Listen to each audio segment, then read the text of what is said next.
क्या प्रॉब्लम क्या है? प्रॉब्लम प्रॉब्लम ये है कि वो लड़की है। और क्या प्रॉब्लम है? प्रॉब्लम ये है कि मैं चाहता हूँ मेरी लाइफ में कोई प्रॉब्लम ही ना हो, लेकिन अगर मेरी लाइफ में कोई प्रॉब्लम ना हो ना, तो ये उसकी लाइफ की सबसे बड़ी प्रॉब्लम है। बॉलीवुड का एक ऐसा एक्टर जिसे कुछ लोगों ने शहजादा कहा तो कुछ ने अपकमिंग सुपरस्टार, और जिसने सिर्फ अपनी मेहनत और टैलेंट के दम पर बॉलीवुड के कई स्टार किड्स को पीछे छोड़ दिया, और जिस प्रोडक्शन हाउस के साथ काम करने के लिए बड़े बड़े एक्टर लाइन में खड़े रहते हैं उसे इन्होंने गोबर में जूता रखकर लात मार दी। तो आज हम इस वीडियो में कार्तिक आर्यन के एंटायर बॉलीवुड जर्नी के साथ साथ उनके 4-5 अफेयर्स और उनकी लाइफ से जुड़े कुछ ऐसे फैक्ट बताएंगे जो शायद आप नहीं जानते। वैसे आज की वीडियो काफी इंटरेस्टिंग होने वाली है, इसलिए जल्दी से वीडियो लाइक कर दो और चलिए शुरू से शुरू करते हैं। एक शहंशाह है, एक बादशाह है, एक भाईजान है, तो ऊपर की जगह खाली नहीं है। सर शहजादा तो एक ही है sir.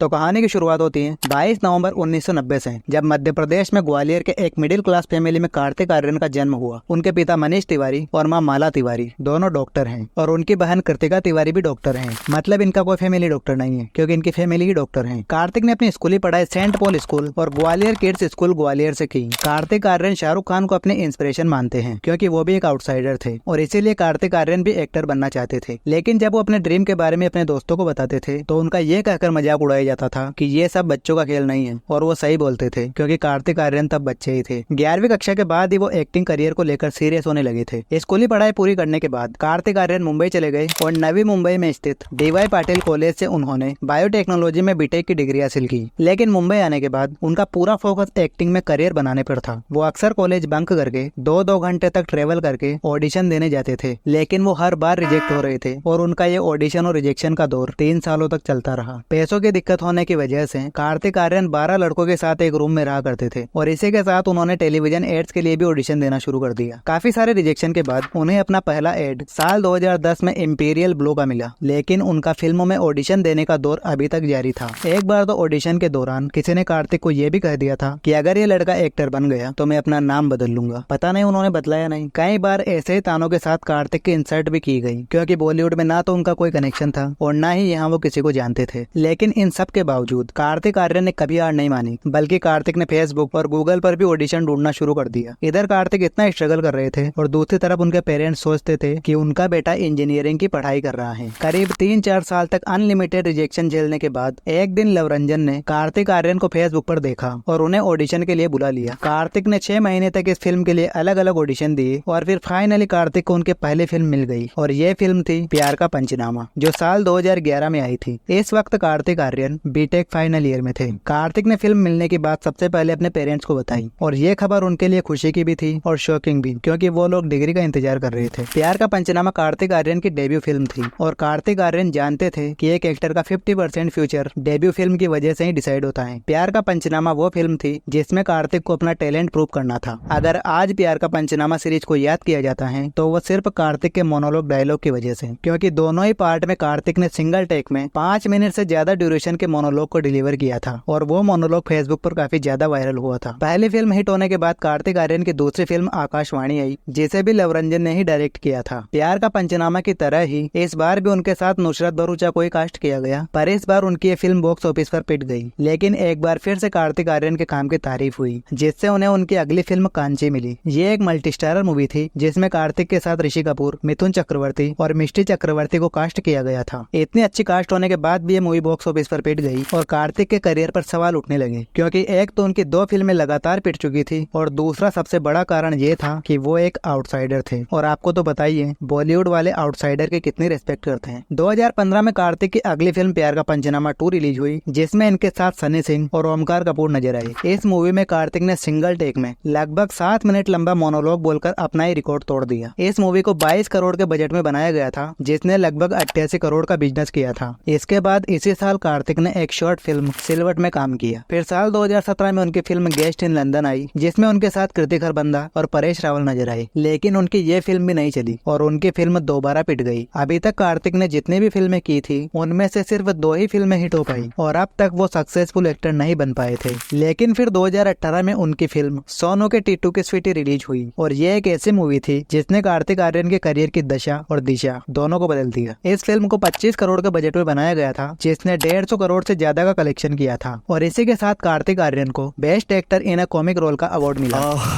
Thank you to Zee Cine Awards, thank you to my parents, मम्मी पापा मेरे यहीं पे हैं।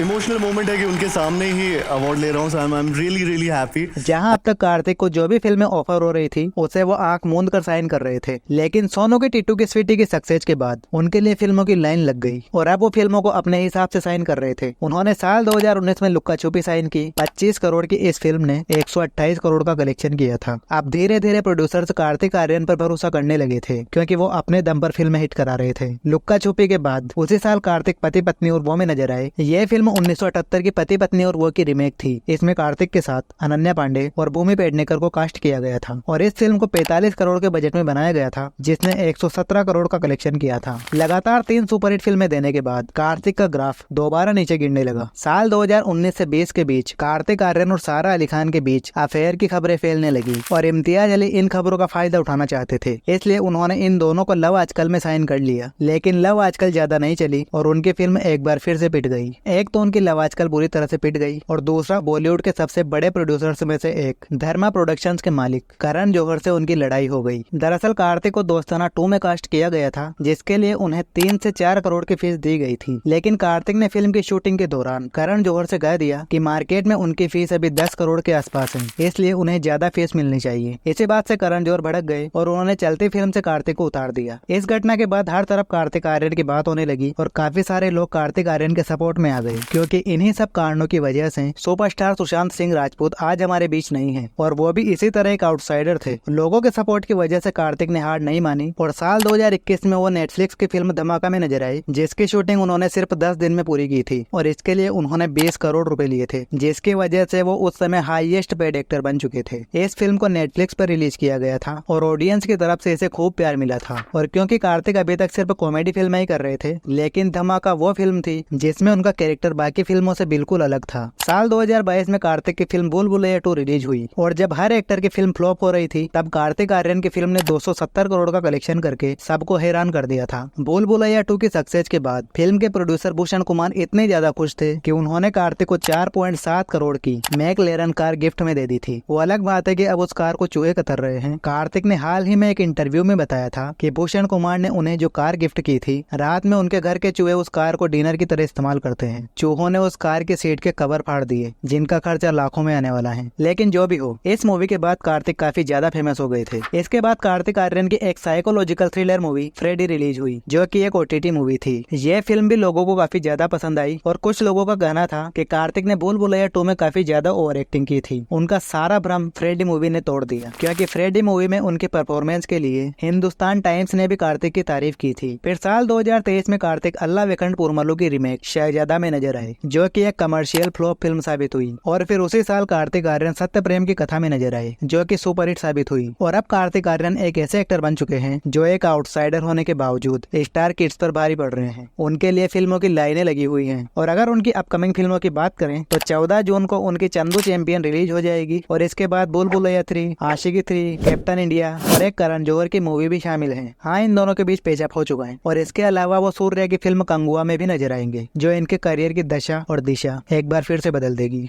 अब यहाँ आपने नोटिस किया होगा कि कार्तिक आर्यन की एज के बाकी एक्टर्स के पास उतनी फिल्में नहीं हैं, जबकि उनमें से कुछ स्टार किड्स भी हैं। जबकि दूसरी तरफ कार्तिक आर्यन को बड़े बड़े प्रोड्यूसर्स ने घेर रखा है। तो आखिर ऐसा क्यों है, आइए जानते हैं। देखो, इसके सिर्फ 2 रीजन हो सकते हैं। पहला रीजन ये कि कार्तिक ने अपने डेब्यू से लेकर अब तक काफी सारे जॉनर में फिल्में बनाई हैं, फिर चाहे वो रोमांटिक हो, एक्शन हो, कॉमेडी हो या फिर साइकोलॉजिकल थ्रिलर हो, कार्तिक हर जगह फिट हो जाते हैं। और दूसरा ये कि फिल्म हिट कराना और फ्लॉप कराना ऑडियंस के हाथ में होता है। और कार्तिक ने बीते कुछ सालों में काफी बड़ा फैन बेस बना लिया है और वो अक्सर सोशल मीडिया की हेल्प से ऑडियंस से जुड़े रहते हैं, इसीलिए ऑडियंस भी हमेशा उनके साथ खड़ी दिखती है। और ऊपर से कार्तिक एक आउटसाइडर है, इसीलिए ऑडियंस कार्तिक के साथ अच्छे से कनेक्ट कर पाती है, जो कि उनके लिए एक प्लस पॉइंट है। कार्तिक के अफेयर की बात करें तो उनका नाम हर साल किसी न किसी एक्ट्रेस के साथ जोड़ा जाता है। जैसे साल 2011 में डिम्पल शर्मा और इसी साल नुसरत भरूचा के साथ की भी चर्चा हुई थी। लेकिन साल 2018 में नुसरत भरूचा ने खुद इन सब बातों को अफवाह बताया था। लेकिन साल 2019 में खबर आई थी कि कि पटौदी प्रिंसेस सारा अली खान और कार्तिक आर्यन दोनों एक दूसरे को डेट कर रहे थे। फिर साल 2021 में जानवी कपूर और अनन्या पांडे का नाम सामने आया और सच कहूं तो मुझे इन दोनों पर बिल्कुल भरोसा नहीं है। फिर साल 2022 में खबर आई कि कार्तिक आर्यन ऋतिक रोशन की कजिन पश्मीना रोशन के साथ रिलेशनशिप में है और दोनों ने 6 महीने तक एक दूसरे को डेट किया। और फिर साल 2023 में खबर आई कि अब ये तारा सुतारिया के साथ रिलेशनशिप में है। बताया जाता है रात को दोनों सड़कों पर अकेले घूमते रहते हैं। अब कार्तिक आर्यन के बारे में कुछ फैक्ट बताता हूँ। कार्तिक आर्यन का असली नाम कार्तिक तिवारी है और इनके घर वाले इन्हें गुड्डू और कोकी कहकर बुलाते हैं। कार्तिक आर्यन शाकाहारी हैं, लेकिन साल 2013 में आकाशवाणी की शूटिंग के दौरान अपना वेट बढ़ाने के लिए ये डेली 25 अंडे खाते थे। अब इसके अलावा और क्या बताऊं, कार्तिक के कुत्ते का नाम कटोरी है। तो ये था हमारा कार्तिक आर्यन पर एक डेडिकेटेड वीडियो में अगर कुछ पसंद आया तो लाइक कर देना और कुछ कहना हो तो कमेंट बॉक्स आपके लिए ही खुला है, बेझिझक बोल देना। वो यूट्यूब ने मुझे आप लोगों के लिए ही दिया है, तो जाओ फैल जाओ कमेंट में। तो मिलते हैं अगले वीडियो में, तब तक के लिए जय राम जी की।